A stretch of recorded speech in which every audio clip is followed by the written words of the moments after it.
So thank you so much to everyone for joining us today. It's a very exciting event, and it's being held in collaboration with several partners. So the event, welcome to Behind the Stats, GBV in Canada, which is a conversation with Maria Tremonti and Eternity Martis. Please note that today's event is in English and in French, and so audio is available through the translation function at the bottom of your screen, as well as ASL and LSQ language interpretation. Je vais juste répéter ces phrases en français. Veuillez noter que I'm just going to say this in French. Please note that today's event is going to be in French and in English, so you can use interpretation. We also have LSQ and ASL interpretation, so you can use all those services during the transmission today. Vous pouvez utiliser l'icône en bas de votre écran. You can use the icon at the bottom of your screen to choose the language that suits you better.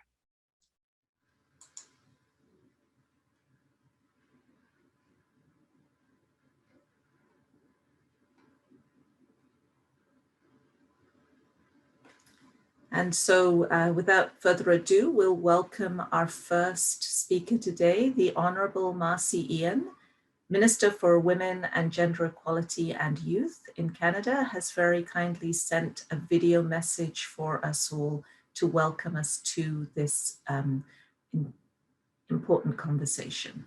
Thank you. Hello, everyone. Bonjour. I'm Marci Ien, the Minister for Women and Gender Equality and Youth. Je vous souhaite toutes et à tous la bienvenue. I want to recognize CWF, WSC, and YWCA Canada for their ongoing partnership with Women and Gender Equality Canada. Collectively, you have all made a huge contribution to support women and girls throughout the pandemic and beyond. Je remercie également les organisateurs d'avoir organisé le forum d'aujourd'hui. Ces discussions sont essentielles pour faire la lumière sur cette triste réalité qu'est la violence fondée sur le sexe. Elle est trop souvent cachée et passée sous silence. Anna Marie, Eternity, and everyone sharing their stories today, I salute you for your openness, your courage, your resilience. These stories are not isolated incidences. We know that. Statistics Canada recently found that 1 in 10 women are extremely concerned about the possibility of violence in their home. And just last year, a woman was killed in Canada every 2.5 days. So when we saw what was happening during the pandemic, we immediately provided emergency funding so that shelters could keep their doors open. I'm proud to say that we've invested in 1,300 women's shelters, sexual assault centers, and other organizations, meaning that 1.3 million people had support in their time of need. This is in addition to amending the criminal code to better respond to intimate partner violence, launching the GBV program that funded 60 projects to develop practices to support victims and their families, amending the Canada Labour Code to prevent harassment and violence in the workplace, amending the Divorce Act to make sure that domestic violence is taken into account when deciding on parental arrangements. And the next step in addressing this issue is a coordinated approach from coast to coast to coast, which is why as soon as I was appointed, we started working on the National Action Plan to end gender-based violence, which will include working with all provinces and territories to address their unique needs. This isn't just about putting a spotlight on violence, it's about making sure that as legislators, we're actually taking concrete action to protect survivors and make sure that we're involving men and boys in this conversation well before instances of intimate partner violence even happen. Merci beaucoup. And I want to extend my sincere thanks to you all for working to make Canada a safer place, free of violence and supportive of victims, survivors, and their families. Je vous remercie encore une fois. À bientôt.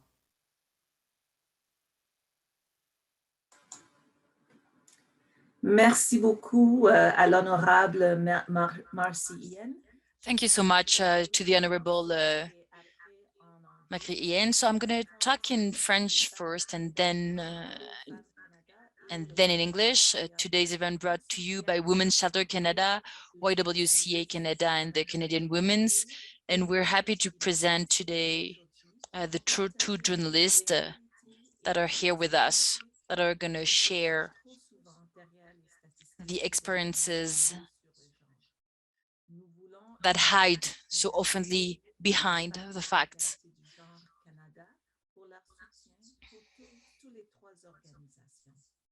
We want to thank all the organizations that have been supporting this event. Today, we're going to be talking about abuse, and sometimes it might be a hard issue to deal with. So it may be difficult and upsetting at times. If you need to take a break at any time, please do so.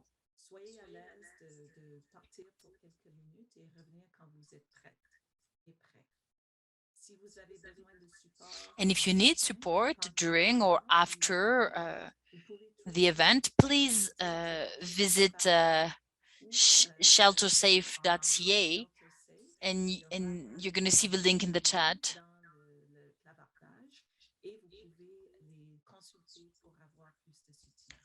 And you can find support on the webpage. Gender-based violence, like intimate partner abuse, sexual violence, and emotional abuse, is terribly common experience, and especially for diverse women and girls, two-spirit, trans, and non-binary people. The impacts are profound and reverberate across the places and spaces we live, work, and play. But what about the real people behind the statistics? We begin today with a conversation between two important voices in Canada, Eternity Martis and Maria Tremonti. They are both writers, journalists, and thought leaders, and they have both shared their personal experiences with intimate partner abuse. Maria Tremonti is a longtime journalist with CBC. She served as senior reporter for The National and hosted The Current until 2019. In February 2022, she published Welcome to Paradise, a podcast memoir, and for the first time ever, she disclosed her experience in a marriage to an abusive husband. Welcome, Ana Maria.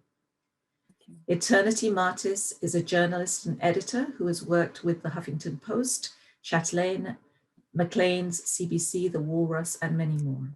In 2021, she published They Said This Would Be Fun, Race, Campus Life, and Growing Up, a best-selling memoir of her experiences with racism, partner abuse, and so much more at university.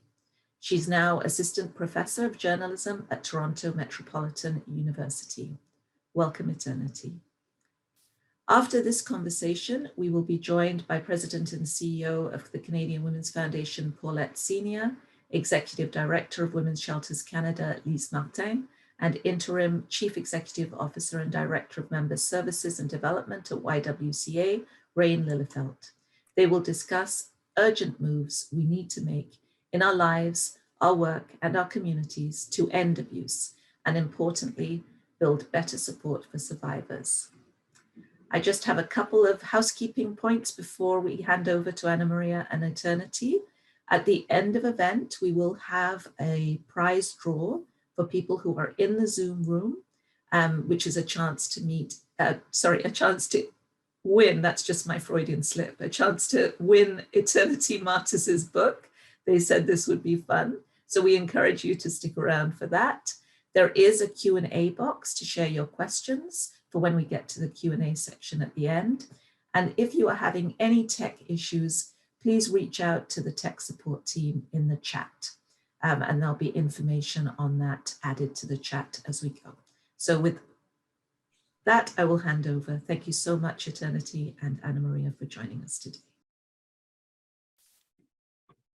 Hello, it's thank you for having me here, and I'm really delighted to be here with Eternity. Your book really meant a lot to me, Eternity. It was really important reading, and I salute you for, you say in one point that you didn't know how you were going to express what you put in the book. It might be a blog, it might be something else, it might be a novel, and then you wrote a memoir. And I'm really glad you did. And I'm really glad you didn't wait 40 years like I did. Thank you. Thank you so much, Anna Marie.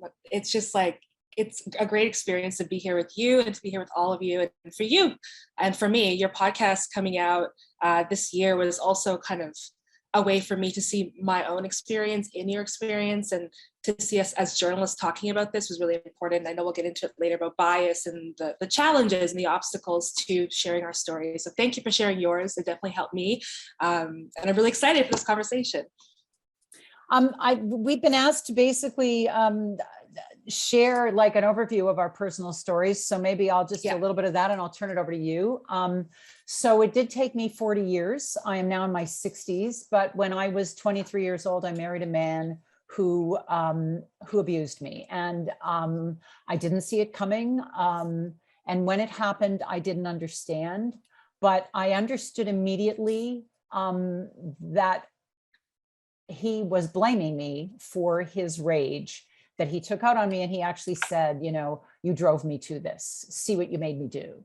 And I internalized that immediately and blamed myself. And so when it happened again and again, I thought, well, I should act differently. Maybe if I just was, you know, I said something, I set him off. If I could just find a way not to set him off, this won't happen. I lived in that marriage for a year, and I say just 1 year because I feel very lucky that I got out after a year. And I left. A lot of women, when they try to leave, are threatened with murder. I was actually told if I didn't leave, that he would kill me. He said to me, if you don't leave, I'll kill you. It'll just be a matter of time. I didn't believe him. But I left, and then I came back with, you know, plans to make it better. And he made it pretty clear in the way that he assaulted me the next time that he meant it, and I left. I think that the thing that beyond the physical abuse that surprised me and I didn't really identify until I kept moving forward was the fact that there's a long tail to this kind of violence in not only who you feel you can trust because you've been betrayed by someone who you trusted and loved, but also the idea that the shame and the self-blame that you carry with you. And I've talked to so many people, even since the podcast has come out, and everybody talks about their shame. The long tail of this kind of abuse, it surfaces in that shame and self-blame and makes people feel, and certainly made me feel, unworthy on many levels, even though outwardly I kept moving forward in a career. I have a voice that makes you think I know what I'm talking about, even when I don't.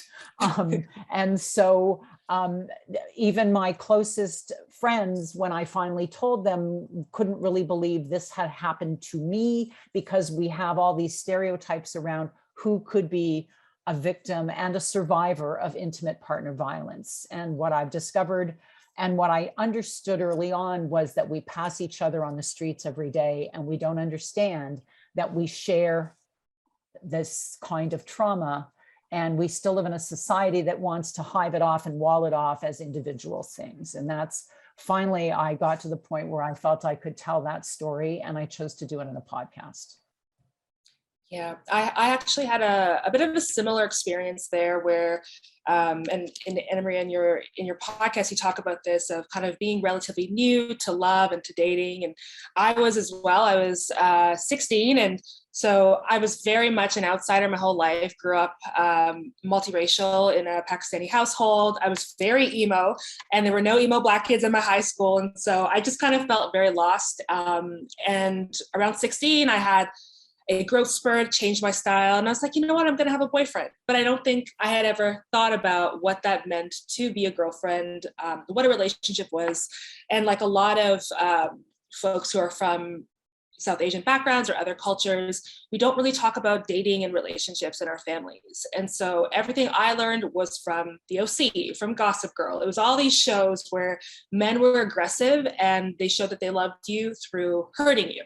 And so I met my boyfriend at the time.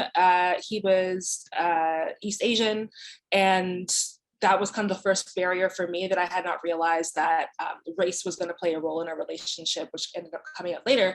But it wasn't an immediate kind of physical violence type of relationship. It started I think a lot of therapists call it the frog in the hot pan, where I saw things and they felt intuitively like red flags, but I just wasn't sure. And so I never said anything. So it would be, your friends are a bad influence on you. You shouldn't hang out with them. So isolating me. You hang out with your mother too much. Why don't we hang out this weekend?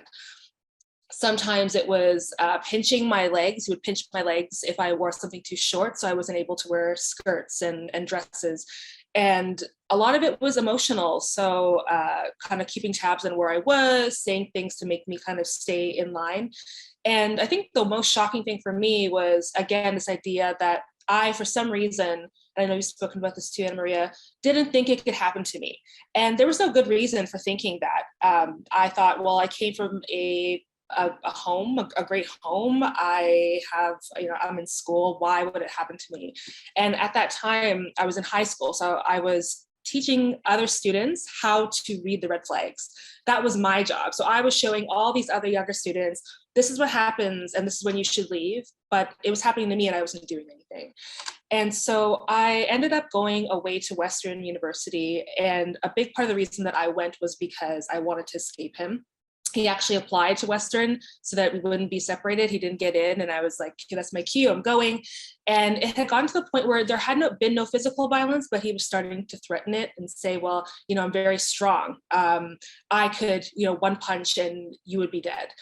And the reason that I moved away before breaking up with him was because I didn't want to hurt my family. And we ended up having a very volatile relationship where I would go to him and then want to break up with him. And a lot of that was because I was in a new environment. I was actually experiencing a lot of racism for the first time, being in a very white, conservative Christian city. And so he was kind of the only person that I had who was like a friend, like he was really my best friend. And this continued for a while. And a lot of my friends, when I confided in them, we were all 17, 18, 19 years old. And they also didn't understand what that meant. So I would say, well, he did this thing to me. And they said, well, you're a Black woman, like you're Black. Why don't you just fight back? And I quickly realized that there was an assumption that he couldn't be an aggressor, but I was supposed to be the aggressor. And so I kept very quiet. For a while, he was kind of stalking me, showing up at my dorm unannounced. And finally, when things ended, they had become physical. And at that point, I was doing my master's of journalism. I graduated from Western. And I was kind of wondering, like you said, this kind of long tail. When does it end? When will I feel like myself again? 6 years have passed. I'm engaging in all these self-destructive behaviors. I don't know when I'm going to feel good. And so I ended up writing my book and realizing that in writing the book and doing the research, so many young women of my age, so many of my peers were going through the exact same thing, but none of us could really recognize it happening until we were out of it and talked to each other. And so it did become a large part of my book. And it was just because for the fact that this is happening very often, and women ages 15 to 24 are the most at risk of intimate partner violence, but it's still an age group we don't discuss and we don't talk about.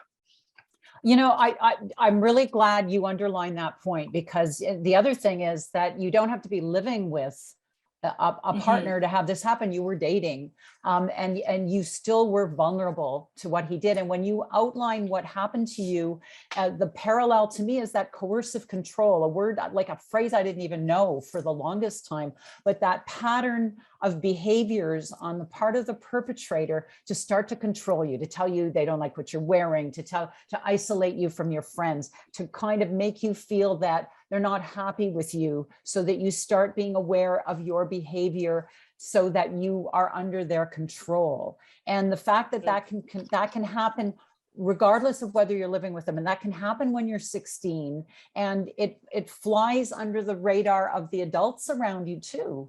And I just think it was so important for you to make that point. And, when you talk about red flags, and the thing about red flags is the only people who can see red flags are people who aren't there, right? There's no such thing, I think, as a red flag when you're in the middle of it, because you blame yourself, or you again are in that position of control. And the people who study coercive control liken it to being part of a kidnapping. Like they have that same kind of grip on you, even though it's invisible. The walls they build around you are invisible, but to the outside world, but they stop you from being able to get away from that kind of thinking.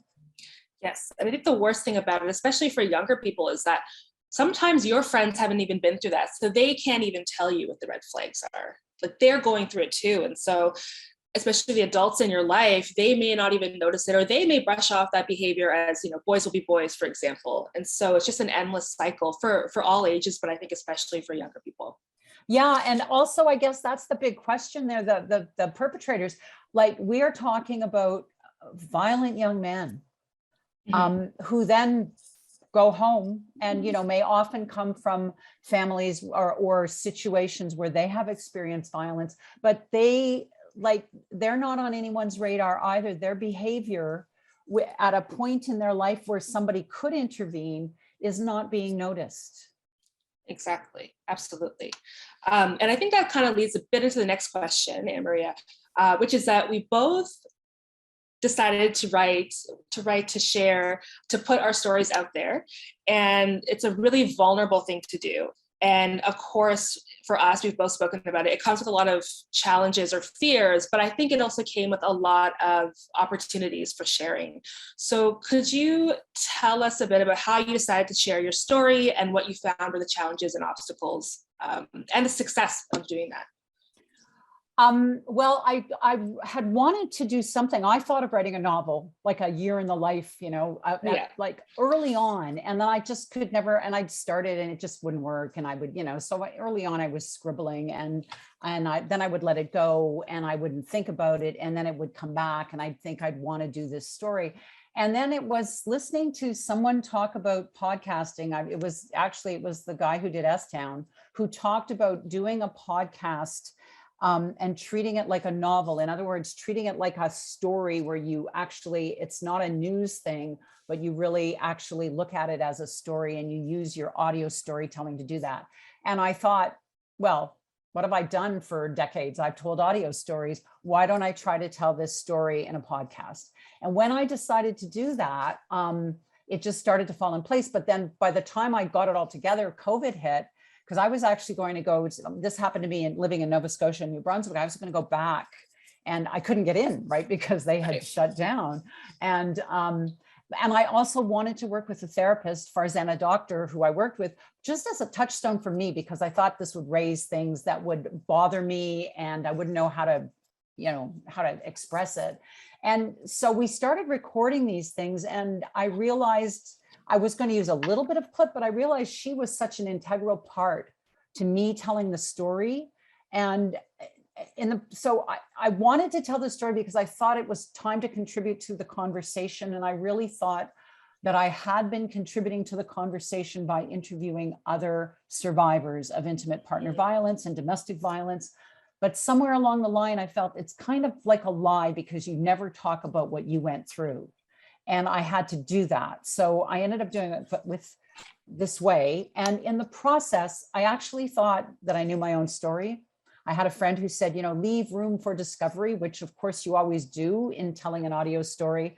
But I thought, what could I possibly learn? I've known this story for so long and I learned a lot, but what I really learned was about myself. I identified that I had even more shame than I realized. And in the process of working with Farzana, I got rid of it. Like I literally got rid of it. And so it not only hopefully helped some people and people have written to me and it has, but it also helped me in ways that I didn't expect by being public. I'm wondering what it was like for you once that book was actually on the shelves. Like tell me your process and how it affected you. Well, I was very scared. And I think for me, actually, the hardest part of the book was talking about anti-Black racism, being a mixed race person. And so this story to me felt very natural to tell because I had been telling it here and there throughout university. I had done open mic and all of that. But I think what I hadn't realized until I started writing it, until it was in that final draft and I was really in the weeds, was how much that relationship affected who I became and how I navigated spaces as a Black woman at Western University.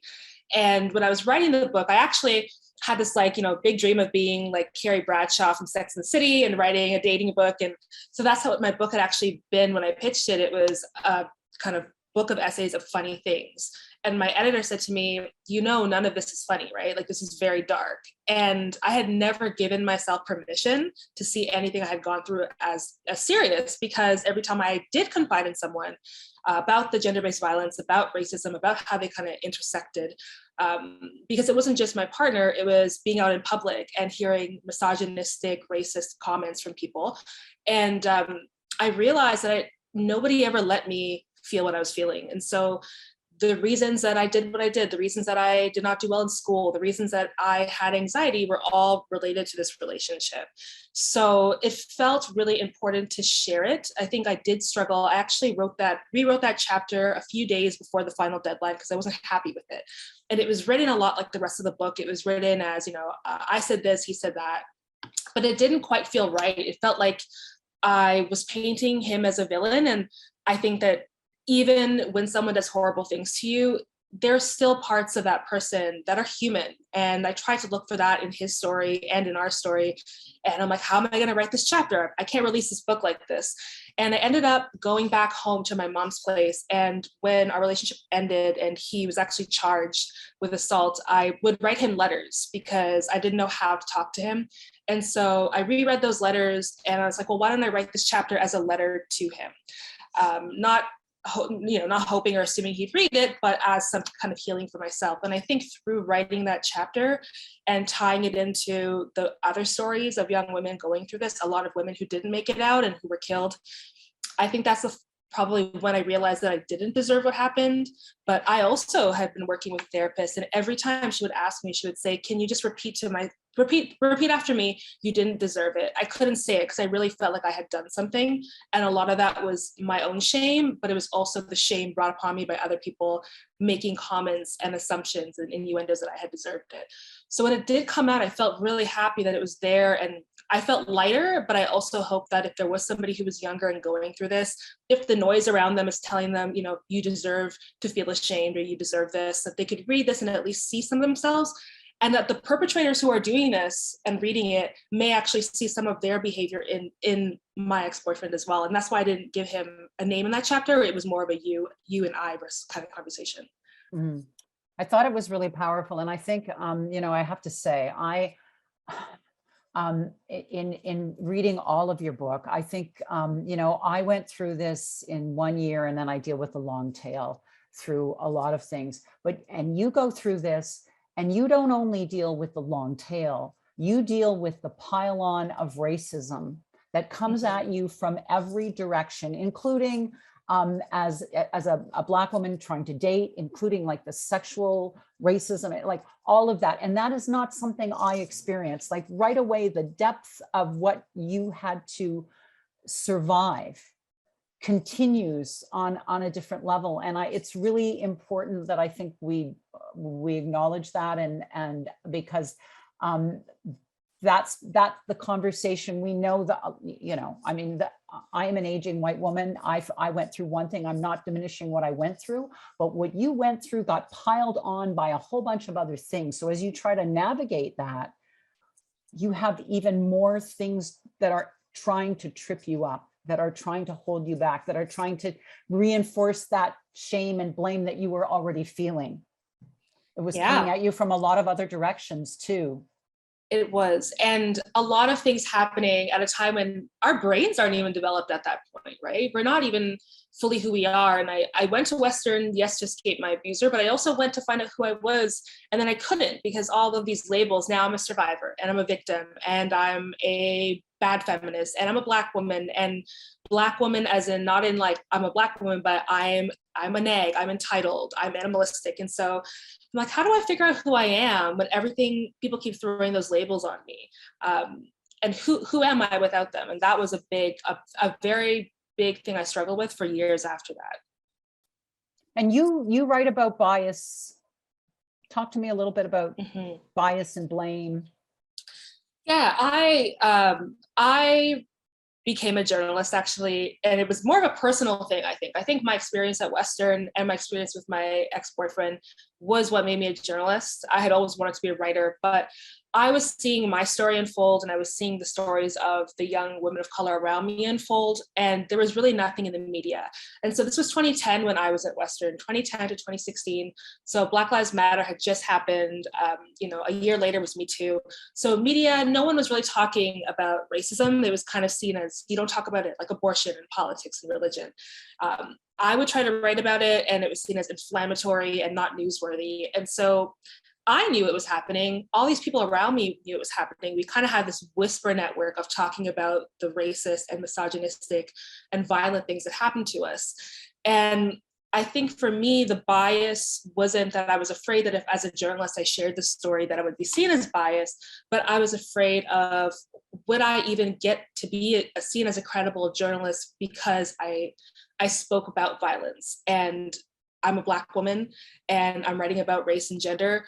And how do I write about these things and be seen as credible? Because as a lot of us know, when we start talking about racism and misogynoir, there's always this kind of person in the background who doesn't have our experience saying, well, how do I know that's true? Where's the experience? Where's the background? Where's the statistics? I don't believe you. And so it was worrying about, how do I tell the story about gender-based violence through my lens as a Black woman? And how do I tell the story about gender-based violence as a young woman? Because I think our society has a very, very bad habit of treating young people like they can't possibly go through something like this, life-altering, that's violent. And a lot of the kind of societal perception of gender-based violence is what we know to be domestic violence. It happens in the home, or you're married. The advertisements we see and the messages we hear is that it happens to women who are slightly older or cohabitating or have kids. And even shelters, for example, shelters are supposed to be a space for all, but I spoke to a lot of young women, and a lot of experts have told me that young women have been turned away from shelters because they were too young, or they feel they wouldn't go to a shelter. So there's this idea that we're all just kind of having the time of our lives, we're being hedonistic, nothing, we're untouchable. But we do have the highest rates of intimate partner violence in Canada and the US.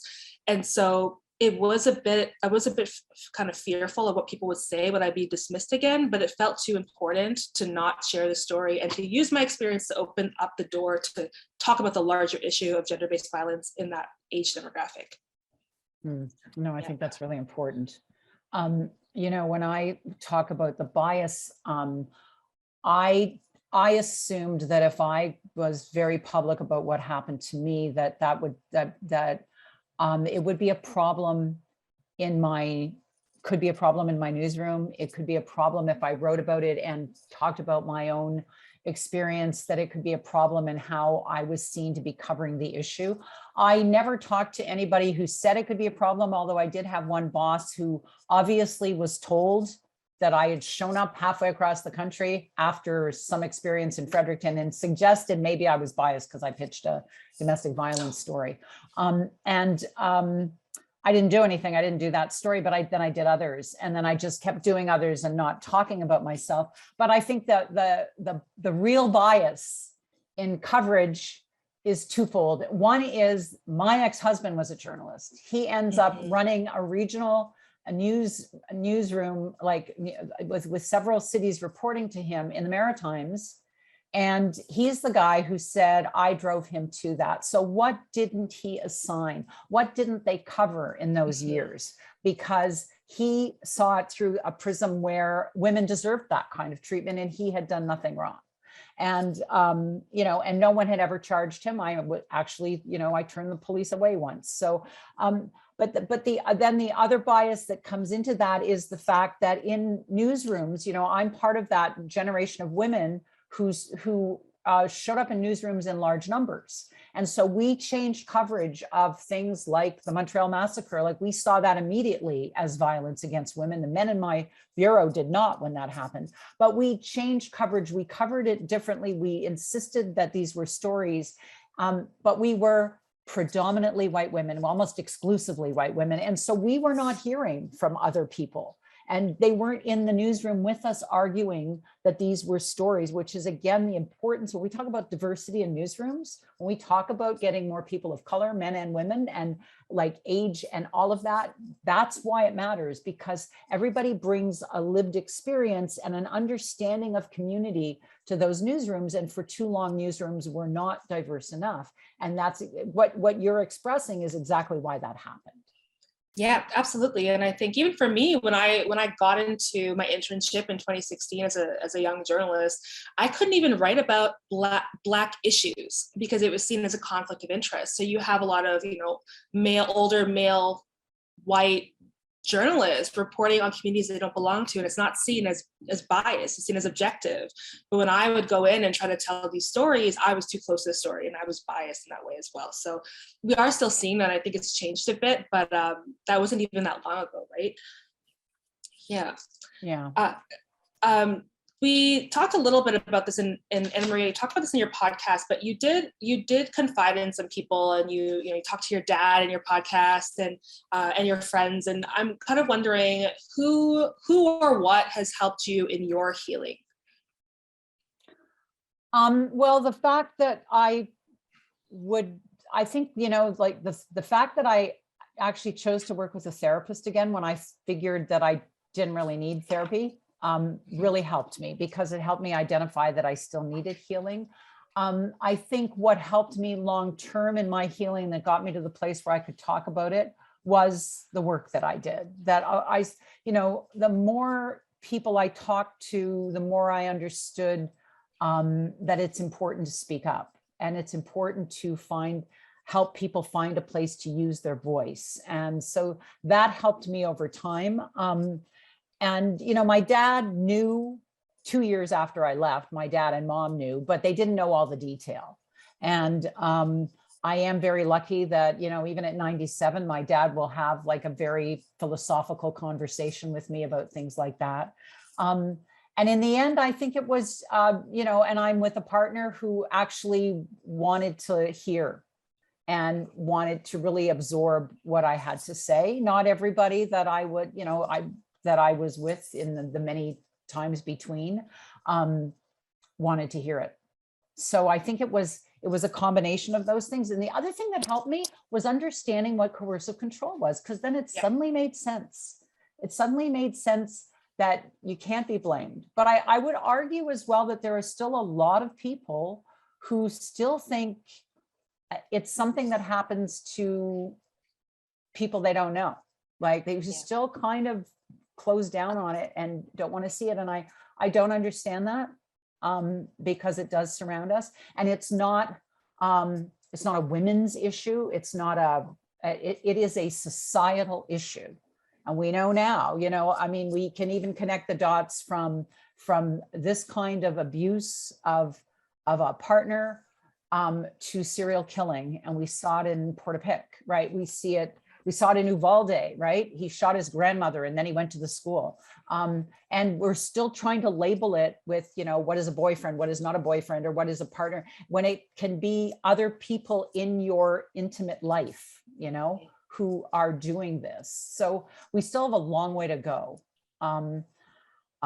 So gosh, I'm kind of answering around there. What has helped me heal? Just the people around me who have urged me to keep on going. And I have to say, some of the letters I got, that has helped me as well, because there are a lot of people out there who are really hurting, who are not talking either. What about you, Eternity? I think for me, it was a bit similar. There were a lot of people who didn't want to hear it. And I think for a lot of it, when I would confide, people would make jokes. And we're talking 17, 18, 19 years old, into their early 20s. There were a lot of jokes. And a lot of people that I knew, he knew. So when I would go on Facebook, as one is young and does, they were still friends with him after I had told them. And so I felt like I didn't really have anyone or many people to confide in. And even with my mom, she knew, and she has also been through something very similar. But I think there was just some sort of disconnect because I was much younger. And so I didn't have my friends. I didn't really feel like I had family. Definitely didn't have the police. They were not on my side at all. But therapy did really help. as well. And I actually went to therapy for a different reason. I thought I was just I came out of Western, I was very angry all the time. So I'm like, oh, I must have an anger problem. So I go to therapy, and after a couple of sessions, she's like, you're not angry, you're scared, because what anger is actually fear. And that's what you're afraid of. You have a lot of fear. And so having her and talking through it, I realized that I hadn't processed any of this at all. And so she was very helpful to me. And I think in a way, I kind of was able to help myself. I think I helped myself most through the healing, because through that, I would work on, how do you forgive yourself? How do you express fear? Fear is okay, and learning to forgive. And what has been kind of really important to me, at least, and amazing to see, is that a lot of those people who back then when I confided in them have now grown up, and they've been through certain different things. They've been through, similar things. And now we can have those conversations, and they come back and say, you know what, I was wrong. I was wrong for framing it that way. I was wrong for saying what I said. That was victim blaming. And so everyone that I've kind of kept in touch with have grown up a little bit, and now they have had things happen, and which is not great, it's unfortunate, but we can have those conversations where before, when we were much younger, we couldn't. And so it's still a journey. It's still kind of a healing process. It changes every day. It's not a linear thing, but I feel like a lot of it was me, and kind of opening my eyes to it, right? And saying, okay, yes, you are a survivor now. Yes, you are a victim now. And I think that when those things happen to you, they take the rose-colored glasses off. Like, you're never going to be the same person that you were before. There was a before you, and there's an after you, and kind of coming to terms with who that after person is, and knowing you can't go back, but you can be better. Yeah, and you raised something else about that. Like, you made the point that when that was happening to you at that age, most people aren't even aware of what abuse is, right? Like, they don't know what is that abuse? Should I be recognizing that as that? So so that's part of the problem too, right? People don't understand what it is, and they don't sometimes understand that it's happening to them. And they understand later that it did, and then they see the parallels. Yes, in my high school at the time, that was comparable. The only thing that we had seen that was high profile was Rihanna and Chris Brown. And I remember coming to school, and the conversation happening was jokes. It was all jokes. And these, Rihanna had done something wrong. There was no kind of team Rihanna. There was no discussion of it. It was just straight kind of jokes. And if we had memes, there'd be memes, but there wasn't. And I think that said a lot about what we all knew about the intimate partner violence. But a lot of those people now have grown up, right? And now we know, and we'll talk about it later, but now we have Me Too, and we can start to understand why it's so important to believe women. Yeah, and at the same time, we have the whole Amber Heard, Johnny Depp thing, where you have a whole bunch of, because I used to think, okay, well, this gives me empathy.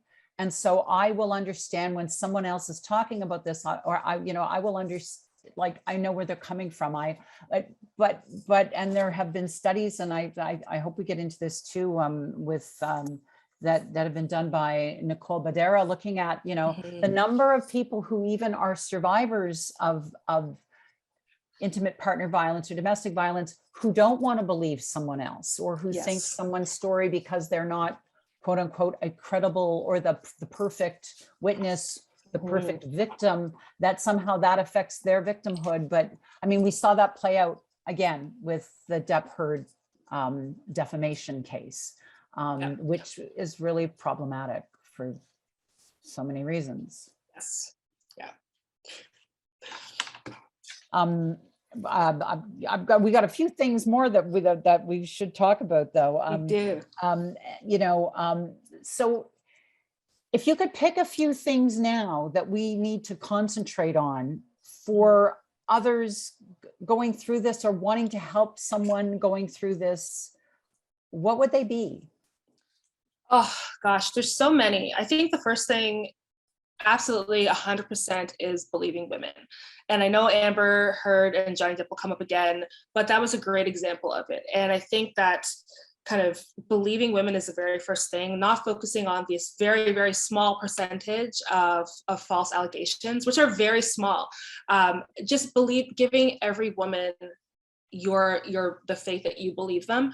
And I think what comes with that, when you do that, then we actually start having real consequences for perpetrators, because we're seeing that across the board, across North America, that perpetrators are getting slaps on the wrist, especially in campus spaces. It becomes do you want to ruin this man's life, their future?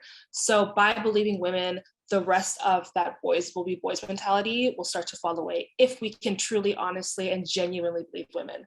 I also think that we need more comprehensive reporting from journalists, and we need to fund these beats. We need to invest in this, because how can you know what's happening to yourself, or how can we engage as a society if we don't actually know what's happening, or we don't have the context, the actual context for why this is important? And because we're journalists, we know this, Anna Maria, but we have such power, tremendous power to shape perception. And there've been so many studies that show that people's beliefs and values are shaped by the media. So if we don't have any coverage or comprehensive coverage and reporting, and fair comprehensive coverage and reporting, we're not going to be able to make this better. And last, I don't think that the justice system has done a good job at protecting survivors and enforcing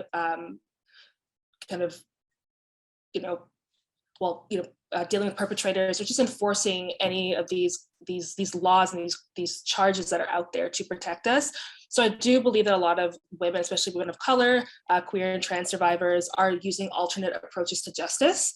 And so in that, I think that we do need a more intersectional approach to prevention, to education, to resources that include everyone, right? That's deeply intersectional and starts in childhood. We shouldn't be afraid. This is not a private issue. It's a public issue, and it's one that's not just for women.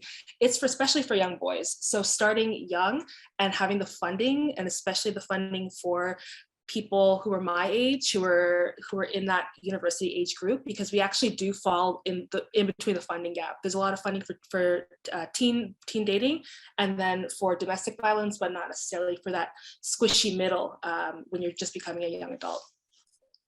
I would choose everything you just said. And I would also add, let's make people understand what coercive control is. So this idea that you can just leave, or it's, you're not bruised, but you are controlled in 15 different other ways, it still matters. Yeah. And I agree with you about the justice system, and also the education of not only judges, but of prosecutors, because we still see a real disconnect there. The Naslin case, where a woman, after 30 years of abuse, who then murders her abuser and is put in jail, and that the fact that she was abused for decades doesn't even come up in her case. That is prosecutor, or that is defense, that,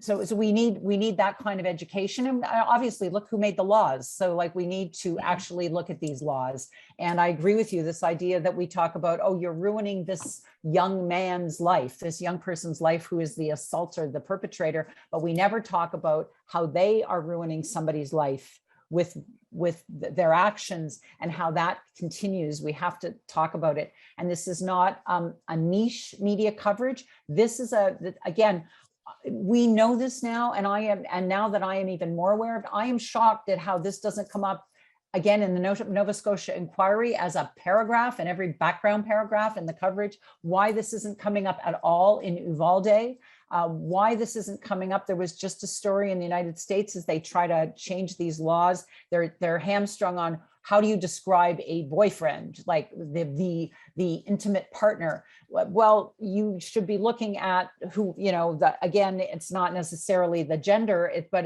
you should be looking at who they attacked first. And you should look at we need to look at this much more comprehensively. And yes, journalists have to ask those questions. And that includes journalists at the news conference, where it's not a news conference about violence per se, but it's a news conference about policing. It's a news conference about justice. All of those things have to come on the radar. And I guess we have to be more diligent about saying, where's that question? Absolutely. And I do want to add, before we move on to the next part of the Q&A, that what you said, right? What defines a boyfriend or a partner? And I think this goes for everyone, but especially for younger people, this is a very different generation. So there's no more, not just, I think when you look at like Stats Canada and police reporting, it goes by common law, married, widowed, partner. But a lot of people are having, they're in casual relationships, or maybe they have multiple partners, or maybe it's one date. And none of that gets included. And I think the further you get from this rigid category of boyfriend, partner, husband, the harder it is to be believed. And especially if you're queer, you're trans, there's kind of this idea that there's this, like a lesbian utopia. So there's no violence going on. And so there's so many categories under what defines partner and relationship that are not being explored. And so it leaves out a lot of people. Yeah, I totally agree with you. And we have to acknowledge what the damage this does to the survivors, and when there are children involved, when there are other people around them, the damage this does. This is a huge problem in our society, not just in little like offshoots of our society, and our entire society. It affects how we work, it affects how we interact, it affects all of that, and we need to start calling it out. Yeah, absolutely. All right. I think we need to turn it over to someone else right now. Yes. I could keep talking to you, like just Same. keep going here. All day. Yes, hello. This is Anu back on. I am just waiting for my camera to start, so I'll just jump in while you're doing that and start with our thanks very much for sharing so much and such a wide-ranging conversation. I think you touched on so many different topics in a very short period of time, and the evidence is really in our Q&A. Also, we've had a lot of questions, a lot of comments in the chat. So thank you so much for sparking so many thoughts and really sharing so bravely everything you've experienced, because I can see the courage reflected in people who are also sharing in the chat and in the Q&A their experiences. So we will pass off. We'll now introduce once again Interim CEO of the YWCA Canada, Rain Lillefelt, the Executive Director of Women's Shelters Canada, Lise Martin, and President and CEO of Canadian Women's Foundation, Paulette Senior. They'll be leading the Q&A with you right now. And so I'll pass it off to Rain to start off. Thank you both so much for such incredible sharing. As Anu said, it's really so relevant, the number of questions that have popped up in the chat. I loved you both so much before, but I'm just exuding all the warmth back at you. Fangirling probably a little bit too much, but let me kick off this question. So you spoke a little bit about this in the media. We've seen headlines that, hashtag #MeToo is over. And there seems to be a really vocal resurgence of these blame narratives. What would you like to see? What else would you like to see happen in the media to shift this? Well, I'll go ahead and just we were just talking about this, Anna Maria, but Amber Heard and Johnny Depp, I think, is a great example. So because she didn't act the way that we thought a perfect survivor should, it kind of it somehow has erased the whole movement. And journalists are also kind of using these very kind of devil's advocate type of headlines. And I think that's really problematic. And it goes back to believing women, because it seems like, we just got some support, but we know how fragile that is. So if one woman comes in and we don't, as a society, don't believe her, somehow we're all lying. And I think that's incredibly problematic, and this won't be the first time. It's like we get one pass, right? And Amber Heard, in a way, has kind of come to stand in for all women. And this movement that we've built, and all of us kind of sharing our stories, have been kind of undone by people's perception of what makes a perfect victim. And by perfect victim, for those who don't know what I mean tend to be white, middle class. There's an assumption that they're helpless, and everyone else who doesn't kind of fall into that category is not seen as a victim. So I think what we really need in media is, again, we need a comprehensive look at what intimate partner violence is. We need context in every story, not as a beat or a niche, but as like an ongoing thing. When 2.5 women are killed, right? Every day. This is a problem. This is a pandemic, really, in North America, and even outside North America. So we need that to be going on. But I think that can actually happen if the people writing those stories don't even believe us. And we need to look as journalists at implicit media bias. What assumptions do we hold about women? What are problematic? What are we putting out there that make other people feel that we shouldn't be believed? So I'll leave it there because I want to hear what Anna Maria has to say, but there's a lot that needs to be done and it's not being done. And Me Too has largely been seen and has been made visible by media as a white women's movement, but it's left out everyone else. And we haven't even heard those stories. So if this movement is over, we haven't even had a chance to speak.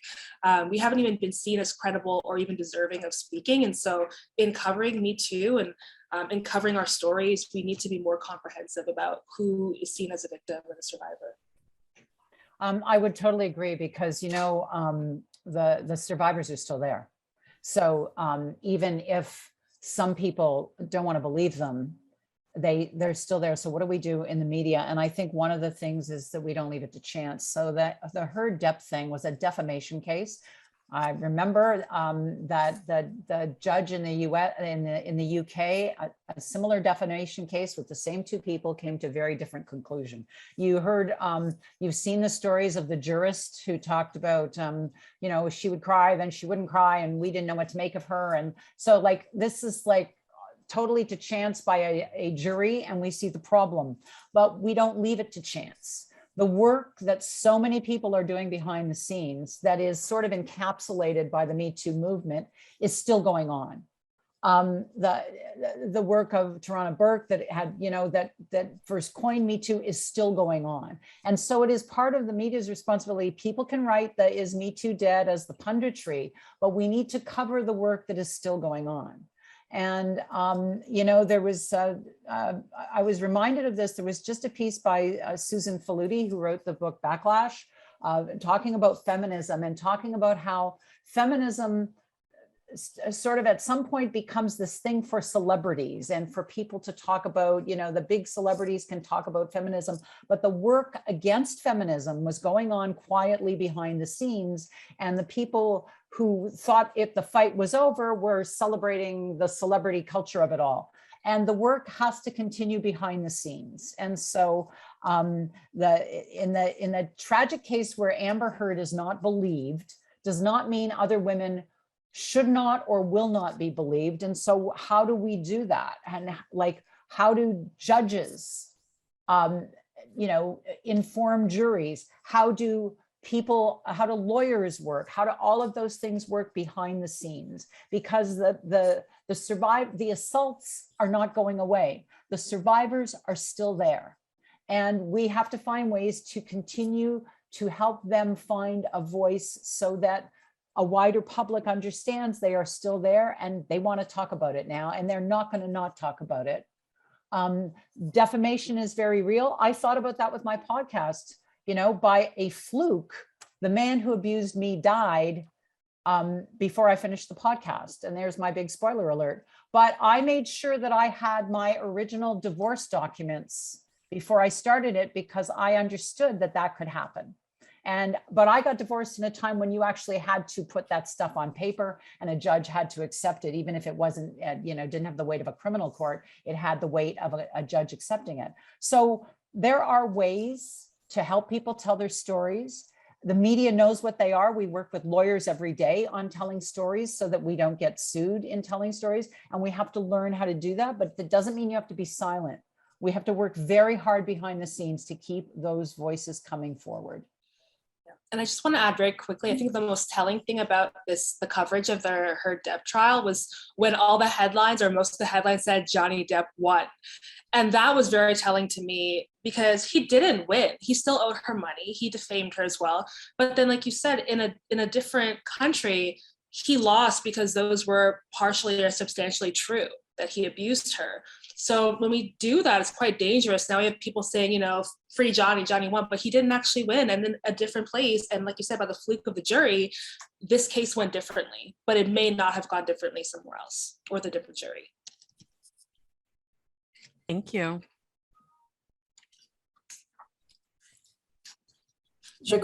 Voilà, je crois que la prochaine question est à moi. Donc, je vous I remercie. think the next question is over to me. Now, I just want to say thank you to both of you for your sharing. It's been so important. I'm directing this question more to Anna Maria. You spoke of the mass casualty commission that happened in Portapique, Nova Scotia. At numerous times, there was lots of times to have opportunities for interventions preceding the attack. And this idea that women's experience, especially her common law spouse and a neighbor, were totally dismissed. So how is this still happen and keep on happening? And what can we learn from this? That's a really good point. Thank you for the question, Lise. I think, and I don't have all the answers. I'm still kind of surprised. You know, the police don't need the victim, the survivor, always to file a charge. I mean, police file charges every day when there isn't someone who's going to be on the stand. So but I think that comes down to, again, believing the women and believing or believing the victim, and also in understanding that connection, so that we know a lot of work has been done on this now. We know, I don't have the percentage, but we know that there are significant numbers of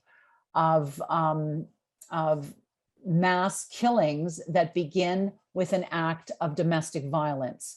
So, you know, and now you can go back and you can see them. So that means that different questions have to be asked by the people on the front lines. And the fact that what happened in Portapique started that way. And she, of course, was charged with being an accessory to the crime. The idea that she was under some kind of coercive control was not even there. And now there's restorative justice coming in. I'm not going to pronounce on the fine detail of that because I am not aware of what's happened behind the scenes. But it is a clear indicator that we need to look at that kind of thing going forward. There's another trial in Vancouver of a young man who the first thing he did was kill his mother before he loaded up his car with all his weapons and was heading toward Ottawa to kill the prime minister, then changed his mind and turned himself in. So this idea of domestic violence beginning, the start of the spree is very real. And we need to actually, again, in the media, identify it as like it's a fact that's there, but then kind of falls away. We need to identify it very clearly because you can see that pattern. And we need more people to talk about it. We need more people who are advocates to talk about that. And we need more people to recognize it. Clearly that comes with training. There are people doing remarkable training on coercive control and how to recognize it and how to see how it can lead to the murder of the immediate partner, but also the murder of others. And, you know, we need to keep moving forward on that. Also, how that affects custody cases. We've just seen the passing of Kira's law in Canada, but these things are really hard processes. We need to explain to people what it means, and we need to keep putting it out there. And then we need to connect the dots. Every time something happens, connect those. I'm a big believer in connecting dots. Thanks. Over to Paulette. Thanks, Anna Maria and Impunity. Thank you so much. And I know the time's going, so let me be quick because I'm sitting here with so many feelings. But one of them is just deep, deep, deep admiration and appreciation for you both. So thank you. So my question is that I don't think you both want to leave without answering this, and maybe folks want to hear this.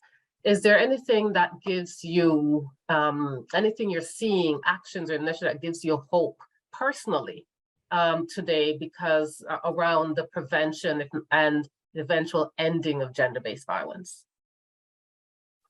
Yeah, I'll just mention briefly, but I am so proud of students today. They are really on top of pandemics and a renewed white supremacy movement and all of the stuff, and being students, they are really leading gender-based violence initiatives on campus. And I think one of the big things that they've done is they're starting to get recognition that intimate partner violence is a form of gender-based violence, because on campuses, a lot of the time we focus on sexual violence and not partner violence. And so to give you kind of an example of how this is changing at Western, just in 2020, so 10 years after I had experienced partner violence at Western, they finally included intimate partner violence in their gender-based violence policies. So it had not been recognized until that moment. That's 2020. And so students have really been pushing and fighting back and demanding accountability. And in doing so, other organizations are also including intimate partner violence in kind of the whole of gender-based violence. And that's important because as a population that is so deeply affected by it, this means that the change, that squishy middle I was talking about, is hopefully in a couple of more years no longer going to happen. It's going to be recognized as something, and so we can bring in the prevention for it.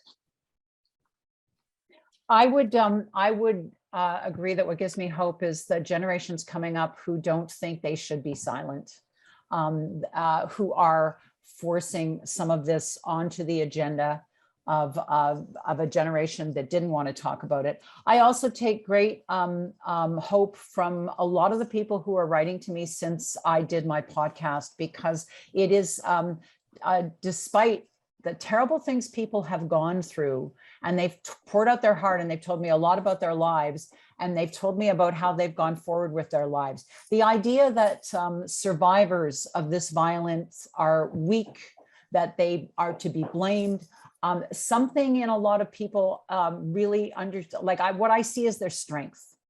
And that means they will not be stopped. And so with a generation coming up that wants to talk about it, and a generation that went before them that is strong and knows that the generation needs to talk about it, maybe we're in a moment in time where we can actually push more things forward, and more people are aware, and they'll show how aware they are at the ballot box as well. When people diminish this, they will understand that no, that we're not going to diminish it anymore.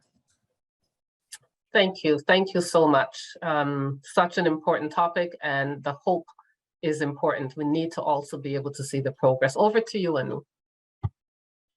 Thanks. Thank you so much, Rain, Paulette, and Lise, for your questions. And thank you also, Anna Maria and Eternity, most especially for your very rich and fulsome answers to those questions.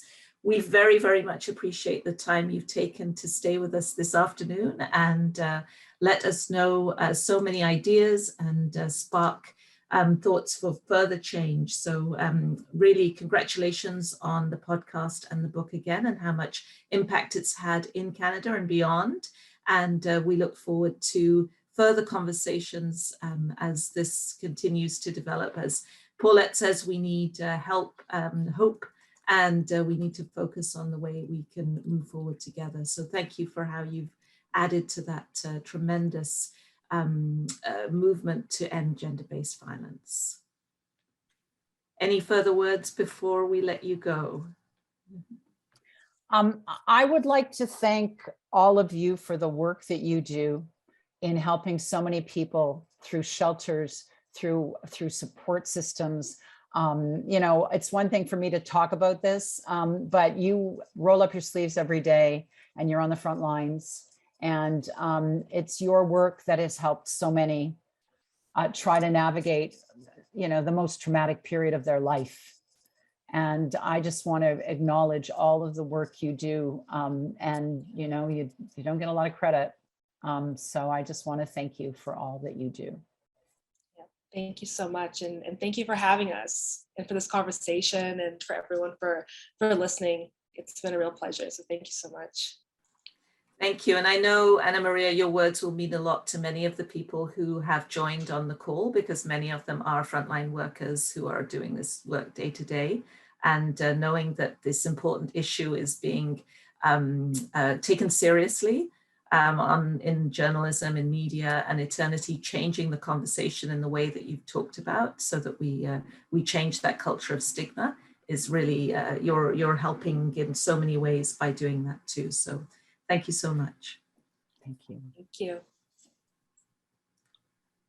So now we are, Anna Maria and Eternity are going to be leaving us, and I'm going to ask, just for a couple of minutes, we were going to present a few campaigns to you. We're not going to do the fulsome presentation because we want to get to your Q&As. So we're just going to pop in the chat for you two very important campaigns around gender-based violence that we encourage you to go and look at. So one is a campaign by Women's Shelters Canada, and it's available on their website, Shelter Safe, and the campaign is called More Than Shelter. And it's a national awareness campaign to explain all of the services that are available through Shelter Safe. And the other campaign that we're going to talk to you about is called Signal for Help Responder. And that is a campaign that Canadian Women's Foundation launched at the beginning of the pandemic to really help people who wanted to know how they can help in any setting, whether you're a friend, whether you're a coworker or a neighbor, you see anybody dealing with abuse, how to reach out in a stigma-free way. So those are two campaigns that we encourage you to look up and take a moment to consider before the end of today.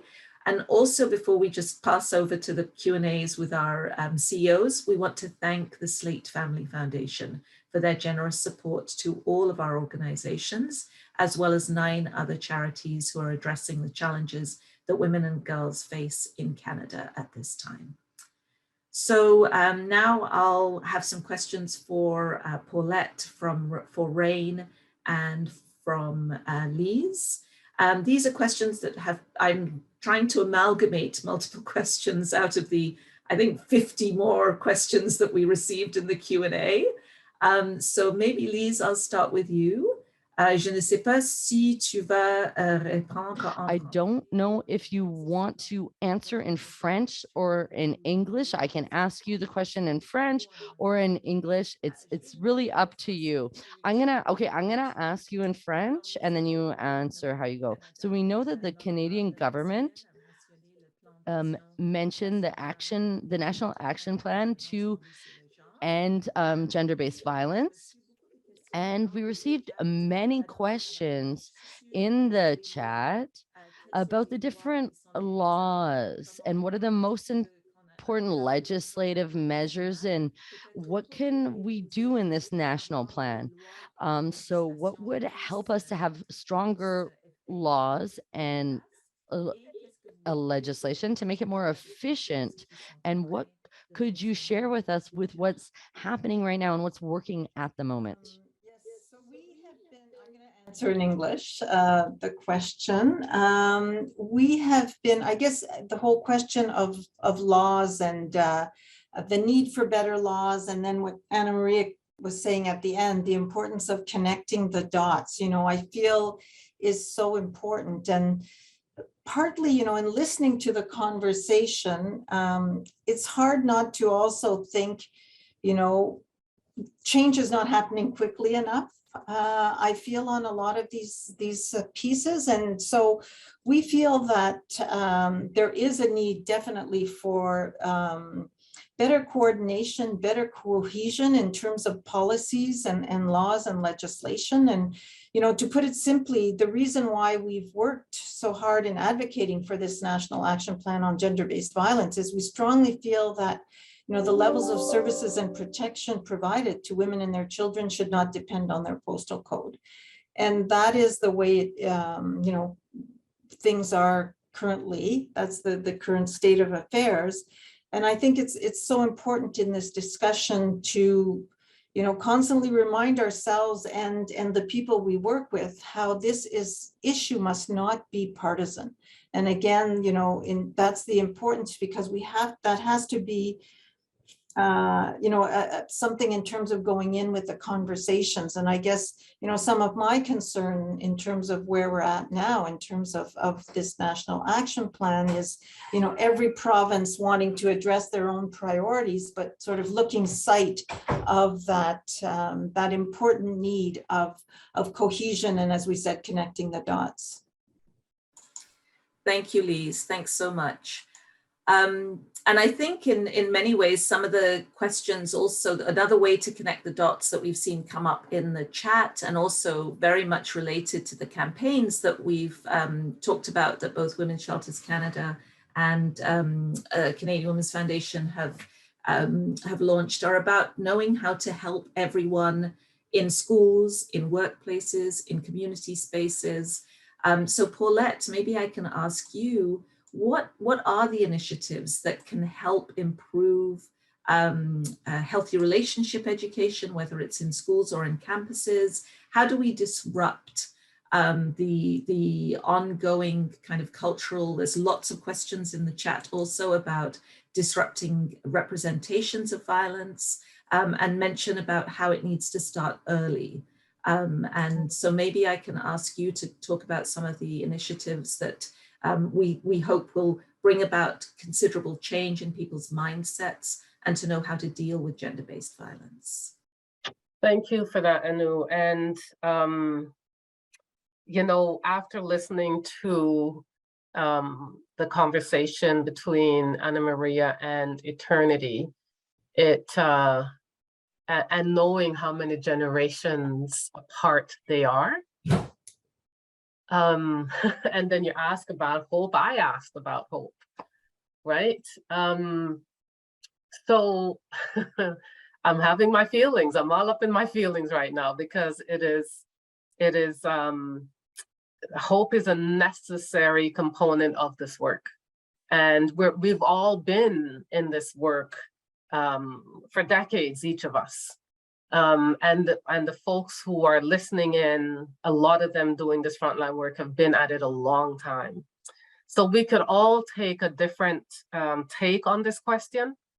And so when I think about hope, what Eternity talked about was, you know, young people in school, on campuses. I was just in Berlin this week, and I was listening to a whole bunch of fierce, incredible young women from different parts of the world talking about gender equality, but also, you know, their own kind of insistence on being seen and acknowledged. And I think that has to be where the hope lies. It's in being able to educate and familiarize and sensitize people, particularly young people of all genders, about what is good and healthy in relating to other people, right? About what is a healthy relationship, but not just what it is, but also how to speak up about what it is that you think is important for you being in a healthy relationship, right? And when it's not, what do you do? What is the action that you take? What are the words that you say? What is it that you insist on? What is your bottom line in terms of being treated with respect and dignity and integrity? Like, you know, and how do we help young people to insist on that and to be persistent in that, you know, for the rest of their lives? Because if we want to have that generational shift, right, then it can't be through silence. So the campaign that Lise is doing around with Shelter Say, the one that we're doing, the work that the YWCA Canada is doing, you know, this is about reaching out to people beyond us, right? Reaching out to people who haven't heard the messages, who haven't had the exposure, right, to these conversations, and for whom the issue of violence and abuse have remained silent, right? So it's not just, it's disturbing the silence, right? It's disrupting that silence and insisting on the kind of society and human interaction that we think is important as we move forward. Absolutely, yes. Thank you, Paulette. And I think the idea also of multiple generations is important, as well as the idea of multiple communities. So again, questions in the chat are referring to different forms of diversity. So trying to bring an intersectional analysis also to the question. And so Rain, there's been a lot of conversation. Obviously, Eternity and Anna Maria focused on their own experiences, which were very much surrounded in heterosexual relationships.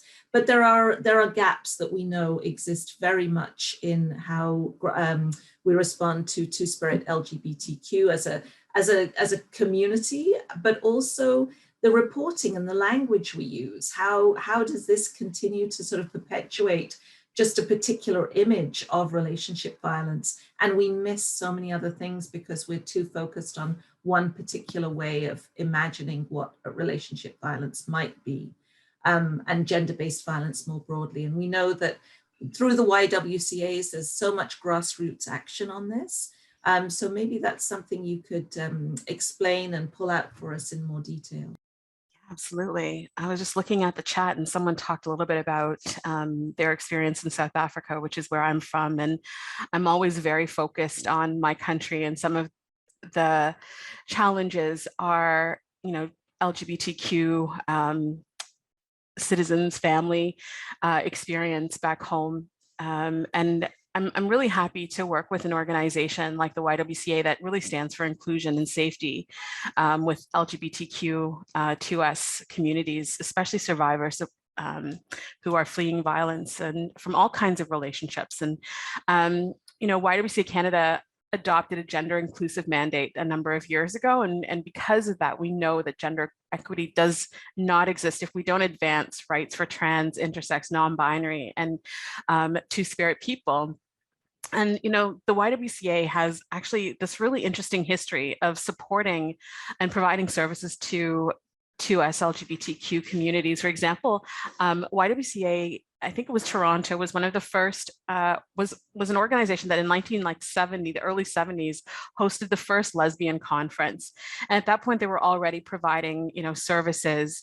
And then also I think about, how our local associations at the moment are safe spaces for youth.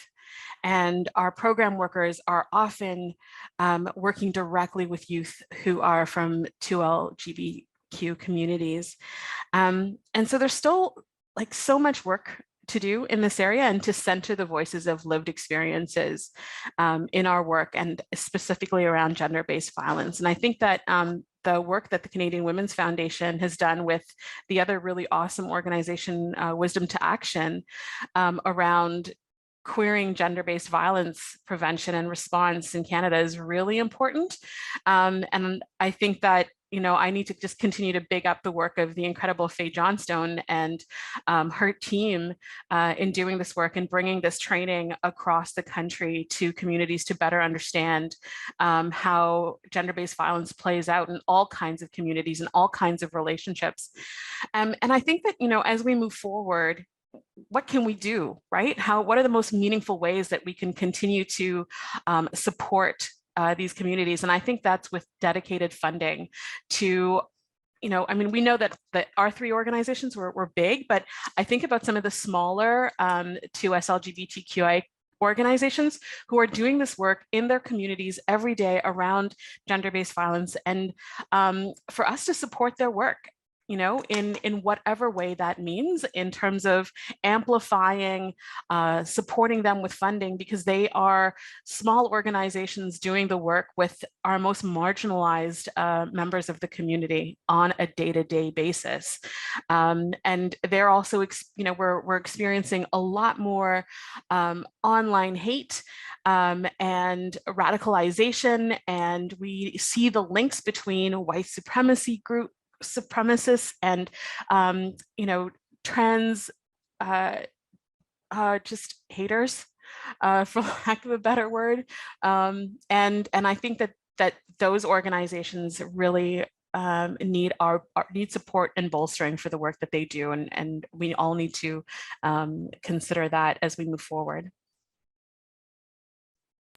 Thank you so much, Rain. Absolutely, that's I like the reminder that it's also, even though we might be bigger groups, it's up to all of us to amplify the work of smaller groups in whatever way we can, to make sure that they're seen, and that we do not ignore their important realities, and how much their experiences are different too from what we maybe have been talking about up until now, maybe too often, as very centered in heterosexuality and cisgendered realities.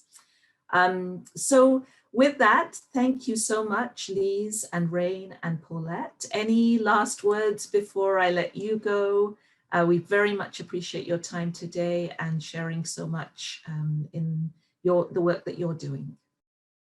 Only thanks to you, Anu, for guiding us all through this day, and so wonderful that we can be together in this virtual space, doing the work that we're doing, but being able to support each other from whatever corner of the country we're calling in from and participating. So thank you so much. And thank you to YWCA Canada. Thank you to Women's Shelters Canada. I'm just so pleased to have been a part of this with you. Echoing Paulette. Absolutely. And I wanted to say thank you to all of our colleagues who are in black boxes with white fonts, who have done so much of the heavy lifting to get us to this point. So thank you all so much for your incredible work.